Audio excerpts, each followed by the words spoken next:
So I just want to pop in before this video starts to say that I filmed this recent reads video back at the beginning of August, and it has obviously been quite a while. I am posting this video in October now, so obviously that's quite a way away.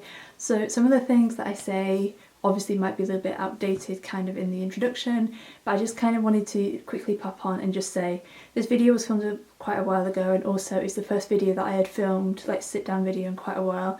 So it is a little bit rusty, a little bit messy all over the place, but I hope you guys enjoy it nonetheless. So just thought I would let you know before the video starts. So now let's get into the rest of the video. Hello everyone, it's Meg, and today I'm going to be doing another recent reads video. So the last recent reads video that you guys will have seen will have gone up relatively recently, I'm hoping at any rate. I'm filming this video at the beginning of August, and the last recent reads video I filmed in June, and I only posted it in the first week of August, like last week from when I'm filming this video. So I'm doing another recent reads video because obviously it's been like 2 months or just over 2 months. Yet I have read several books since then. I have 1, 2, 3, 4, 5, 6, 7, 8, 9 books to talk about, which is insane. I don't really know how I've read that much. But here we are. So this is why I'm doing another recent reads video and I'm posting them so close together, because obviously even though my recent reads video went up recently, I obviously originally filmed it a long time ago, and I haven't filmed a sit down video since June, like kind of like the first few weeks of first half of June. So this is like me getting back into it, so I might be a little bit rough around the edges, but hopefully we're going to be okay. So I'm going to talk to you guys about all of these books that I've read recently over the summer so far, so I hope you enjoy it, and without further ado, let's get into the video. So the first book that I'm going to talk about, for some reason I didn't talk about it in my last recent reads video, I somehow forgot to talk about it, so I'm going to talk about it now, and that is Heartstopper Volume 4 by Alice Oseman. It is no secret on this channel that I am a humongous Alice Oseman fan. Like, I love her novels, and I especially love her Heartstopper graphic novel series, and obviously this is the latest volume that is physically out. Obviously you can go and like read the rest of it online if you want to, but personally I want to read it in the like physical form. And obviously I won't explain to you guys what this story is about because you already know, but this is obviously taking Charlie and Nick's relationship to the next level, and it also focuses, this novel, on Charlie's mental health. And I'm going to do a trigger warning for self-harm and eating disorders for this, so obviously please be aware of that before going into this book. I love the story of Nick and Charlie. I love all of the volumes, they keep getting better and better. This one definitely has a bit more of a different tone. Like, Volume 3 was definitely my favourite. I wouldn't say this is my favourite, like I've given this 5 stars, like all of these volumes are 5 stars, but I feel like the third volume was maybe started to go a little bit more serious. My card was full, so I wasn't sure where I was up to, but I was basically saying that obviously the third volume of Heartstopper does start to take a bit more of a serious turn as we kind of start to be introduced to Charlie's mental health issues, and also kind of taking a different turn, or like the next step in like Nick and Charlie's relationship. And obviously this is a lot more serious for obvious reasons, and does still have those like cute and fluffy moments, but it obviously deals with some very important topics. Alice always seems to do an excellent job when it comes to talking about mental health and other serious topics, and I did tab a few bits in here again. There's some amazing moments, we get to see more characters like Nick's mum, and I love there's like one conversation that's like on this bit about that Nick has a conversation with his mum about Charlie, and it's just like, it's so adorable. I'm struggling to talk today, so hopefully my thoughts are making sense so far, but I really enjoyed this, gave it 5 stars. I love how well Alice has handled all the topics in this, and also if you are ever interested in reading This Winter, which is an Alice Oseman novella, it takes place like during this edition of Heartstopper, because I read This Winter last year for my Christmas read. and I wasn't sure kind of where it's set, but it's set during Christmas during volume 4. So if you were ever curious, that is kind of where it is set if you ever want to read it. But yeah, so I really enjoyed this, absolutely adored it, and I am so excited for the 5th volume next year, even though it's the final one, which is going to be so sad, but again, I'm just incredibly excited for this volume, for the next and final volume. It'll be amazing, and I'm sure it'll be an incredible wrap up to a wonderful series. Don't mind me taking a sip out of my obnoxiously large mug that I got for my birthday. It is honestly humongous, but for somebody who likes tea like me, like this is like the perfect size because you can never have too much tea.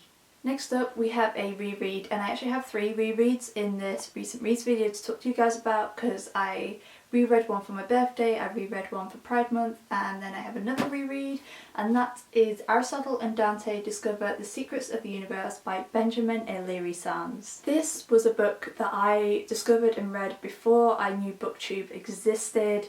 I read it back in 2016 I believe, so it's probably actually not too far off before I discovered BookTube, and I remember loving it. I think I probably gave it 5 stars, and if you guys didn't know, there is a sequel coming out to Ari and Dante, and I was obviously so excited when I found out about that. I think it's coming out in October, and of course I wanted to reread the first book because it's been such a long time since the first book came out and also since I read it, so obviously I wanted to reread it, and I did enjoy it. I tabbed it a bit. I didn't feel like I vibed with it or felt as invested in it as I did previously. I don't know why. I don't know. I just genuinely have no reason. I do not know why. I just didn't vibe with it as much. Like, obviously I still love the writing, I love the characters, I love the kind of discussions about like friendship and sexuality and like learn to fall in love and family and all that sort of thing. It's a beautiful, heartwarming story, and I did like the second half of the book, like more towards the end, I did definitely get into it a bit more, but for some reason wasn't quite vibing with it as way I was like the first time I read it. But honestly, still loved it, still super excited for the sequel to come out. I really hope it is going to be as good as the first book or even better, who knows, but I'm incredibly excited, as I'm sure a lot of other people are, and I thought obviously since the sequel is coming out it was the perfect time to give the first book a reread. Next up I have 2 books that I read during Pride Month, and I did a vlog where I read both of these books, so I will try my best to remember to leave a link to them in the description if you want to go and check them out. You'll probably hear more of my further in-depth thoughts on these books in that video, and the first one that I read is Felix Ever After by Cason Calendar. This is a book that was one of my most anticipated releases for last year, and unfortunately I did not get to it, but I got to it this year, and this follows our main character called Felix Love, and they are at an art school and they are kind of working towards their portfolio for studying to go to university. And one day Felix goes into school and somebody has created a gallery of photos of them before they transitioned, and also using their dead name, and basically Felix wants to kind of get revenge on these people and find out who they are and get revenge on them, but at the same time he's kind of they are in like a love triangle, and they're kind of trying to figure out their identity. Even though obviously they have transitioned, he still is a bit unsure. That is very bright there.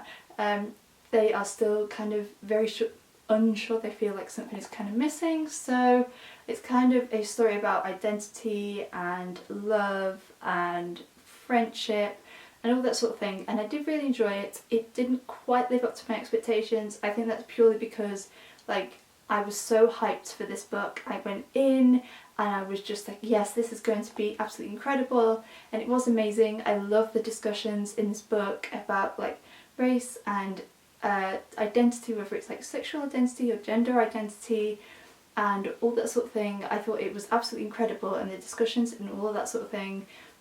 I think it's just because I had such high expectations for this book and it didn't like absolutely blow me out of the water, but I think it's a very important book with so many important discussions, an incredible book to read all year round, not just Pride Month, and I am definitely interested in reading any of Cason's books that they come out with next. But yes, I really enjoyed this book. Again, go and watch those vlogs if you want to kind of hear more of my thoughts on this book, but very much enjoyed it and cannot wait to see what Cason comes out with next. Next up we have my second reread, and that is The Black Flamingo by Dean Atta. And this is a book I have wanted to reread. It's one of my top priority rereads for 2021 because I read this last year, one of the first books that I read last year. For some reason it put me in a reading slump. I do not know why, because I did not hate it.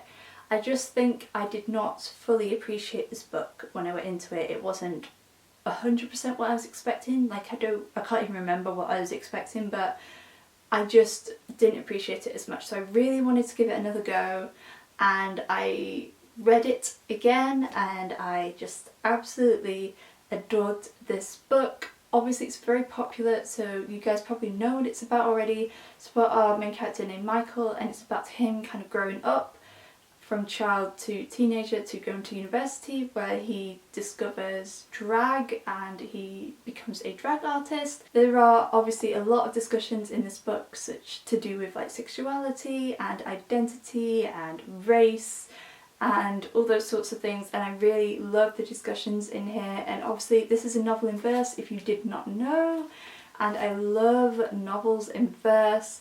And Dean Atta is somebody I really respect as a person and a poet and an author. I think he's absolutely incredible, and I know he's got a new book which was meant to come out this year, but it's coming out next year now, and I'm just so excited for that. I think he handles so many topics so well, and I love how like the use of drag was in here, and I just love everything about it. I'm so glad that I gave this book a second chance, and I just managed to kind of just relax and enjoy reading it and not rush through it and just take my time, because I feel like I do rush through novels in verse because obviously they're very short, there's not a lot of text in there, but I kind of slowed down and kind of really like just enjoyed it. And yes, this book is great and I absolutely adored it. So glad I got to reread it and cannot wait for Dean Atta's next book to come out next year. The next book I'm only going to touch on briefly because I did not like this book, which is kind of sad. Because it's one of my favourite authors, but it's not my fave. It took me ages to read this book, like a good couple of months. So I'm really disappointed that I didn't like it, but then again, there you go, you don't always like every book that you read. And that is Mansfield Park by Jane Austen. This was the last Jane Austen like full-length novel that I had to read, and I read this, or started to read it after I read The Other Bennet Sister. I was on the Jane Austen high because that book was so incredible, and I was like, yes, I need to read the last Jane Austen book. And I did really enjoy this when I started reading it. I started reading it physically, and then I was following along with the audiobook, and then I totally listened to the audiobook because I find it kind of easier to pick up on like the language and stuff when I listen to an audiobook. And I was really enjoying it until about just over page 100, and then it just went downhill there for me. I wasn't a fan of any of the characters really, and I didn't really know what to expect going into this book, to be perfectly honest with you. I know it's one of Jane Austen's earlier works, it might be her second full-length novel that was published maybe, but yeah, I thought the characters was not very nice, and they were not nice at all to our main character Fanny. I just thought they were a bit cruel and a bit manipulative and just guilt tripping her, and it was just not very nice. And I only kept on with this book because I wanted to know what happened, and I didn't really know what to expect at the end. Like the ending was fine, but this book does resemble quite a few aspects of Pride and Prejudice, I think, and I don't, it's not a bad thing by any means, but I feel that there are definitely aspects of Pride and Prejudice in this book, and again, it's not a bad thing, but I feel like it doesn't always hold its own. But yeah, I just wasn't a fan of this book. Will not be rereading it. I don't know if I should watch an adaptation or not and see if I like that any better, but yeah, definitely my least favourite Jane Austen book, which is kind of sad because hopefully I was going to like all of her books, but yeah. Not a fan of this one at all. Will not be rereading it, but I am definitely going to keep this because it's such a beautiful cover, and also I want to have all of my Jane Austen books. But yeah, unfortunately was not my favourite Jane Austen, was not a fan, so goodbye, we are done. Next up we have a poetry collection, and that is You Can't Love Yourself, poems by Michael Lee Richardson. and I got this based on George Lester, who has a YouTube channel, and he also has a book out called Boy Queen. Highly recommend going and picking it up if you're a fan of drag. But this is a poetry collection based on RuPaul and kind of about things that he has said and things that he has done, and kind of like the idea that Ru is kind of a bit more like a monster and not a nice person. And obviously there's rumours about about celebrities and all that sort of thing, but it's kind of based on things like actions and things that Ru has said in the past. And I wanted to read it because it just sounded so intriguing, so I picked it up, and it's got kind of like collagey things, and I did really enjoy this. I didn't get all of the references in this because even though obviously I love RuPaul's Drag Race, I don't know Ru as well as the author for this booklet has. Obviously he's probably done quite a bit more research prior to obviously writing this collection, but it was just really interesting kind of seeing how Ru was seen in a different light, more of a sinister light in this. So it's really interesting. If you are interested in Drag Race, if you're like RuPaul and want to read a poetry collection about drag, I recommend picking this up. It was a really fun and kind of interesting read, seeing Ru on like a different side and being portrayed slightly differently, but it was really fun and I recommend it if you are looking for a collection about drag. We're on to my last reread for this video now, and this book I also read for a reading vlog. I read it for my birthday vlog, so again you can go and find that video if you want to hear my more in-depth thoughts on this book, or I will try and remember to leave a link in the description again. But that book is Under a Dancing Star by Laura Wood, and I obviously had to pick a book that I knew I would love, that was going to bring me joy during my birthday week, and this definitely did. Obviously, like I said, every time I mention Laura's books, you guys should know I love Laura's books, and this was my first time rereading this book. I read it for the first time in 2019, and I obviously haven't reread it since, and I annotated and tabbed it this time, so there was like so many tabs, which I absolutely love. And this is a historical fiction novel set in 1930s, and it is mainly based in Italy, when our main character B goes to stay with her uncle for the summer because she has got into quite a lot of trouble back home because her parents want to marry her off, and she had a little bit of an accident, I guess you could say. She caused a bit of trouble at the latest dinner party, so she got sent away to stay in Italy for the summer, and she's very excited about this. And it is about romance, and it is about so many things. It's not just the romance, and I don't think I've ever mentioned this about this book before, but if you did not know, this book is a Much Ado About Nothing prequel, so it follows like B and Ben. Obviously I'm not a Shakespeare person, so I've never listened or watched or read the play, but it is a Much Ado About Nothing prequel. If you like Shakespeare and you like that play, maybe you might like this book, you never know. But I just adored this book. It was just so magical. Like, these books are so wonderful and heartwarming to me, and I just really love Bee's journey through this book, like how she has never even left the county at the start of the book to travelling the world, like well, not across the world, but you know what I mean, she's going to a new country, she's going abroad and learning so much about herself and about the world, being open up to so many things, and realising that she is allowed to make a life for herself, and she has to do at the end of the day what makes her happy, and like pursuing what she loves, because she doesn't want to get married, she wants to be a scientist, and we love that. So I won't talk about this book anymore because obviously I talk about her books way too much, but I adored it, I loved it. It was such a wonderful, heartwarming read as always, and Laura has a new book coming out in October, and I'm so excited. It's going to be very different, I think, to her previous novels, but I'm still excited. It's going to be amazing, and I'm sure it'll be just as spectacular as this one. We are on our second to last book now, and the next book that I want to talk about is another historical fiction, and that is A Theatre for Dreamers by Polly Sampson. I discovered this book last year and I decided I wanted to read it. I was so excited about it purely on the basis that it reminded me of Under a Dancing Star. Obviously this is YA, this is an adult, and this follows our main character called Erica, I nearly forgot her name then, and she basically runs away with her brother and her boyfriend to a Greek island called Hydra after her mother passes away, and they are escaping their abusive father, and they basically go and stay on this island with a load of Bohemian-esque artists and musicians and poets and writers, and it is basically about their life on Hydra, about the summer that they spend there. And I was so excited about this. Like I said, it reminded me of Under a Dancing Star because it's like a summer set in a European country, and obviously this is an island. It just sounded so idyllic, and I was honestly so excited for this.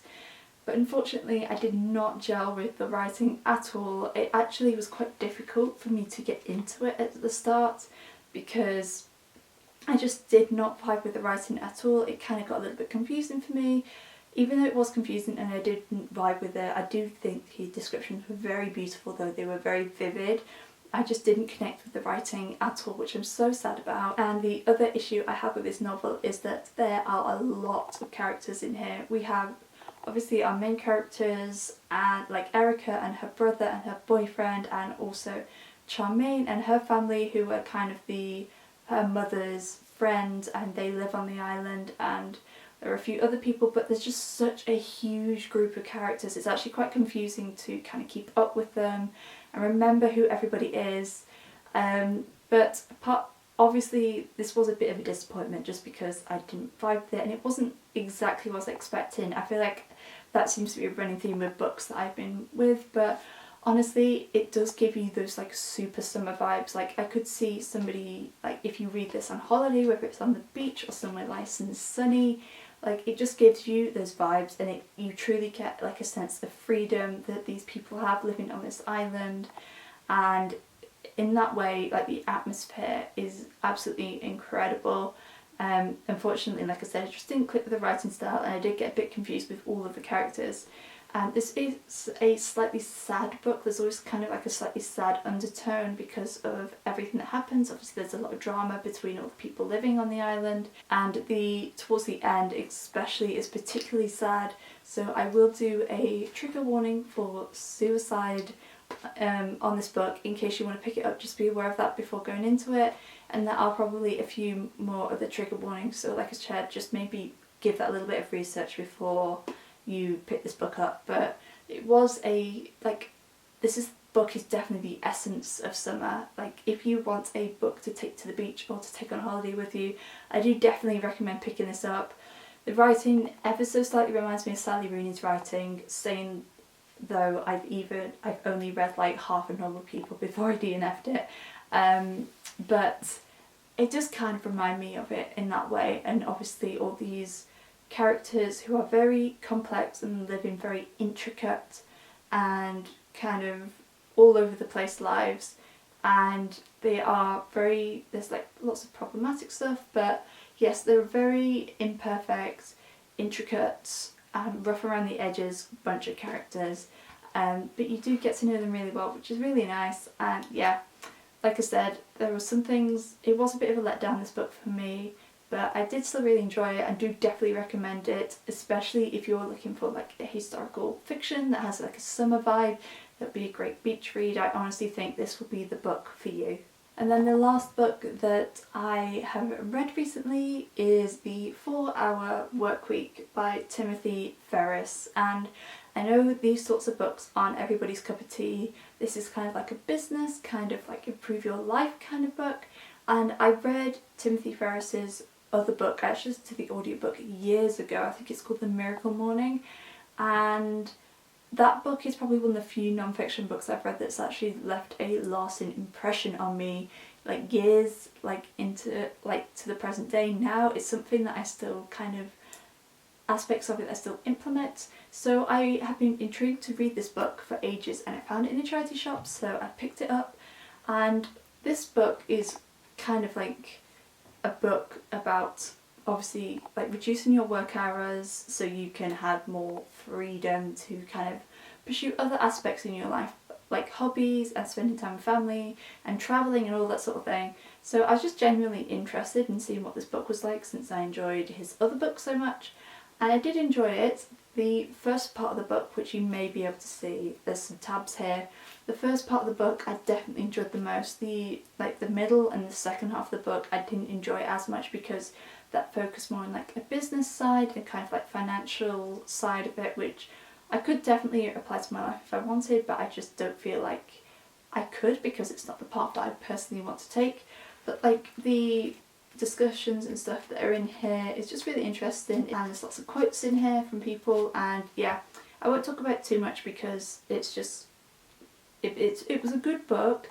I do enjoy it, and if you are into these sorts of books I do recommend it. But like I said, that second half was kind of quite financial and kind of business minded heavy, which is something that I'm personally not interested in, but I did enjoy it, especially the first half and kind of some of the advice, and it was kind of one of those things where it's talking about how this book is basically trying to get you to live more and work less. But basically this book is trying to turn that on its head so you can work less and have a career where you are spending less time on it but making more money on it, so you can pursue other aspects of your life. It's not about being rich or anything, it's just being able to support yourself whilst not having to have as much time, like spend as much time on your business and your work basically. So I did really enjoy it, and I do recommend it if you're into these sorts of books. If not, obviously you don't have to read it, but I do enjoy his books and I'm glad that I got to read it, especially since this was like £1.50 or something ridiculous in a charity shop. It wasn't very expensive, so I obviously had to give it a go. I feel like this video was a bit of a mess, but I hope you guys enjoyed it nonetheless. Like I said, it's actually been roughly about 2 months since I last filmed a sit-down video, so I've definitely been a little bit rusty. I have definitely gonna have to edit this video quite a lot to kind of get all the little pieces and bunch it together, so hopefully it'll be okay by the time you guys watch it. But thank you so much for watching. I hope you enjoyed me talking about some of the books that I have read recently, but let me know in the comments some books that you have read recently and your thoughts on them, because I would love to know. As always, I love chatting to you guys about books, or if you have read any of the books that I have read, then leave your thoughts in the comments as well, because I would obviously love to know as always. If you guys like this video, I'd really appreciate it if you could give it a thumbs up, as it really does help me out. And if you would like to see my bookish videos from me, then make sure that you hit the subscribe button and the little notification bell so you'll be noted every time I post a new video. As always, my social media along with my Goodreads is linked in the description down below for you guys if you would like to see more bookish content that you will not find on this channel. But thank you guys so much for watching. I appreciate you so much, and I will see you again very soon. Bye!